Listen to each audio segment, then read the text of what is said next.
एक गांव में एक चरवाहा बालक रहता था।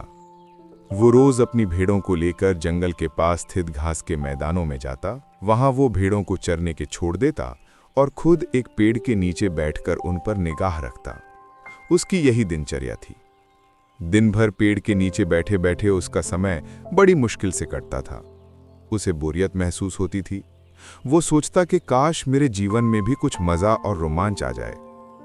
एक दिन भेड़ों को चराते हुए उसे मजाक सूझा और वो जोर जोर से चिल्लाने लगा, भेड़िया आया, भेड़िया आया। वहां से कुछ दूरी पर स्थित खेतों में कुछ किसान काम कर रहे थे। चरवाहे बालक की आवाज सुनकर वे अपना काम छोड़ उसकी सहायता के लिए दौड़े चले आए। लेकिन जैसे ही वे उसके पास पहुंचे, वो ठहाके मारकर हंसने लगा। किसान बहुत गुस्सा हुए, उसे डांटा और चेतावनी दी कि आज के बाद ऐसा मजाक मत करना। फिर वे अपने अपने खेतों में लौट गए। चरवाहे बालक को गांव के किसानों को भागते हुए अपने पास आता देखने में बड़ा मजा आया। उसके उनकी चेतावनी को गंभीरता से नहीं लिया। अगले दिन उसे फिर से मस्खरी सूझी और वो फिर से चिल्लाने लगा, भेड़िया आया, भेड़िया आया। खेत में काम कर रहे किसान अनहोनी की आशंका में फिर से दौड़े चले आए, जिन्हें देखकर चरवाहा बालक फिर से जोर जोर से हंसने लगा। किसानों ने उसे फिर से डांटा और चेतावनी दी, लेकिन उस पर इसका कोई असर नहीं हुआ। उसके बाद जब तब वो किसानों को इसी तरह भेड़िया आया कहकर बुलाता रहा।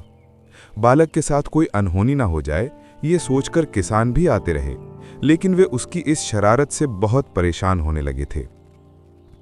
एक दिन चरवाहा बालक पेड़ की छाया में बैठकर बांसुरी बजा रहा था कि सच में एक भेड़िया वहां आ गया।